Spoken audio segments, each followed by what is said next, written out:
ఒక election agenda లాగా చూస్తున్నాయి. నిరుద్యోగులు కూడా అర్థం చేసుకోవాలి.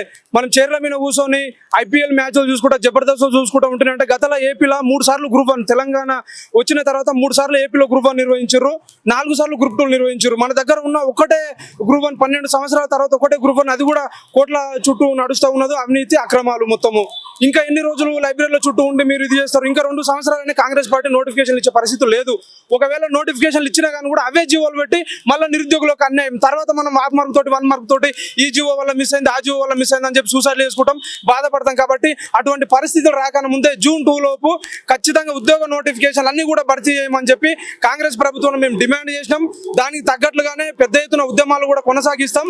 అదే విధంగా కాంగ్రెస్ పార్టీకి తెలంగాణ ఉద్యమం అంటే ఎట్లుంటుందో, నిరుద్యోగుల కడుపు కాలినటువంటి నిరుద్యోగుల ఉద్యమం ఎట్లుంటుందో ఒకసారి కాంగ్రెస్ చూపెట్టాల్సిన అవసరం కూడా నిరుద్యోగుల పైన ఉంది. ఎందుకంటే రేవంత్ రెడ్డి అనే వ్యక్తి కాంగ్రెస్ కు ఉద్యమానికి వ్యతిరేకమైనటువంటి వ్యక్తి. కాంగ్రెస్ తెలంగాణ ఉద్యమం చేస్తుంటే ఉద్యమకారులు మీనికే గన్ను పెట్టినటువంటి వ్యక్తి, ఒక షాడిస్టిక్ ప్రెజర్ ఉన్నటువంటి వ్యక్తికి మన సమస్యలు పరిష్కరించండి అని చెప్పి మనము వినతి పత్రాలు ఇచ్చినా, మనం మీడియా ద్వారా చెప్పినా కానీ కూడా ఆయన మన సమస్యలు పరిష్కరించే పరిస్థితులు లేదు. కనీసం మన 70 సార్లు 80 సార్లు ఢిల్లీకి పోయినటువంటి వ్యక్తి మన దగ్గరకు వచ్చి ఒక 2 నిమిషాలు కూడా మన సమస్యలు వినే పరిస్థితులు లేరు. మనని అడ్డం పెట్టుకొని ఉద్యోగాలు పొందినటువంటి కూర వృద్ధులు, మేధావులు అయినటువంటి వాళ్ళు కూడా మన సమస్యలు వినే పరిస్థితులు కూడా లేరు. ఈ రోజు 20 మంది నిరుద్యోగులు చనిపోయారు. ఆ నిరుద్యోగుల మరణాలకు అన్నిటి కూడా కాంగ్రెస్ ప్రభుత్వమే కారణం. తొలి దశ ఉద్యమంలో, మలి దశ ఉద్యమంలో నిరుద్యోగులను ఉద్యమకారులను పొట్టన పెట్టుకున్నటువంటి కాంగ్రెస్ గవర్నమెంట్ ఈ రోజు అధికారం ఇచ్చిన పాపానికి 20 మంది నిరుద్యోగులను పొట్టన పెట్టుకున్నది. కాబట్టి మేము అడుగుతా ఉన్నాం, వాళ్ళు ఖాళీలపై కమిటీ శాంతకుమార్ తోటి కమిటీ వేసారు. 6 నెలల లోపు మేము ఖచ్చితంగా రిపోర్ట్ ఇస్తామన్నారు. 1 ఇయర్ అయినప్పటికీ ఇప్పటికి కూడా రిపోర్ట్ ఇవ్వలేదు. గతం లోపల DGP శివధర్ రెడ్డి గారు 17,000 కానిస్టేబుల్ ఉద్యోగాలు, పోలీస్ రిక్రూట్మెంట్ సంబంధించిన ఉద్యోగాలు ఉన్నాయి, త్వరలో నోటిఫికేషన్ అని చెప్పారు. ఇప్పుడు మొన్న CV ఆనంద్ గారు ప్రెస్ మీట్ లో 19,000 ఉద్యోగాలు ప్రభుత్వానికి మేము ప్రతిపాదిస్తున్నా అంటే 5,000 ఉద్యోగాలకు మాత్రం ప్రభుత్వం సంతకాలు పెట్టిందని చెప్తారు. ఇది ఎంతవరకు కరెక్ట్ అంటే, కమిటీ రిపోర్టు లేకన్నా ముందే మీరు విచ్చలవిడిగా ఇష్టం ఉన్నట్లు ఏ విధంగా చెప్తారు? గతం లోపల పొంగులేటి శ్రీనివాసరెడ్డి గారు 10,968 ఉద్యోగాలను, GPO ఉద్యోగాలను నిరుద్యోగులతో భర్తీ చేస్తామని చెప్పి 2 నెలలు డమ్మీ ప్రచారాలు, పేపర్ స్టేట్మెంట్లు యూట్యూబ్లలో ఎక్కడ పోతే అక్కడ చెప్పిండు. లాస్ట్కి వస్తే గతంలో VRO వ్యవస్థను రద్దు చేసినటువంటి వాళ్ళకి 5,000 ఉద్యోగాలు భర్తీ చేసిండు. మిగిలినటువంటి 5,900 ఉద్యోగాలను భర్తీ చేస్తారా అంటే అది కూడా చేసే పరిస్థితులు లేరు.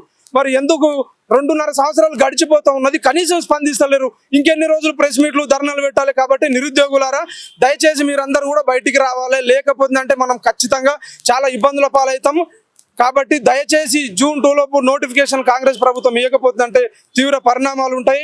ఆ పరిణామాలన్నిటికీ తెలంగాణ ఉద్యమకారులు మాకు ఎవరైతే హామీ ఇచ్చినారో వాళ్ళు, కాంగ్రెస్ పార్టీ, రాహుల్ గాంధీ, రేవంత్ రెడ్డి గారు మాత్రమే బాధ్యత వహించాలి. కాబట్టి అటువంటి పరిస్థితులు రాకన్నా ముందే June 2 లోపు ఖాళీలన్నీ భర్తీ చేయాలని చెప్పి అమరవీరుల స్థూపం దగ్గర మేము కోరుకుంటున్నాం. రేవంత్ రెడ్డి ప్రభుత్వం నిరుద్యోగులను 1 సంవత్సరంలోనే 2 లక్షల ఉద్యోగాలు ఇస్తామని చెప్పి అధికారంలోకి వచ్చిన తర్వాత తీరా అధికారంలోకి వచ్చేసరికి ఏ ఒక్క నోటిఫికేషన్ ఇవ్వకుండా నిరుద్యోగుల పట్ల పక్షపాత వైఖరి ప్రవర్తిస్తున్నారు.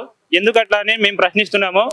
అలాగే మన RTC కార్మికులు కానీ ఈరోజు రేపు 5 తారీఖు ఉద్యోగులు సమ్మె కానీ అది చేస్తా అంటే వాళ్ళకి అనుగుణంగా వాళ్ళకి స్పందించే CM గారు ఇప్పుడు మీరు నిరుద్యోగుల పట్ల ఎందుకు మాకు స్పందించడం లేదు?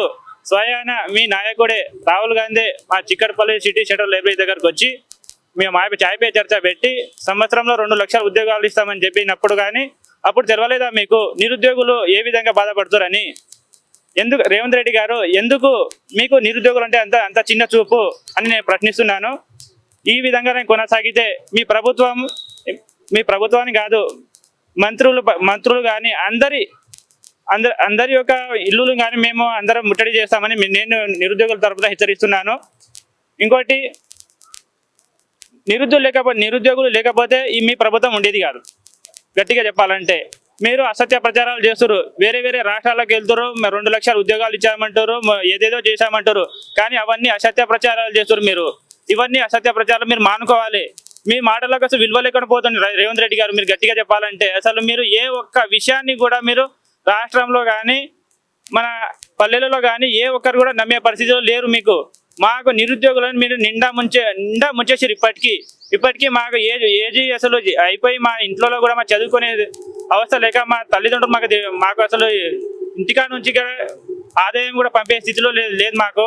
ఎందుకట్లా మీరు పక్షపాత వైఖరి ప్రవర్తిస్తున్నారా? థ్యాంక్ యూ, ధన్యవాదాలు.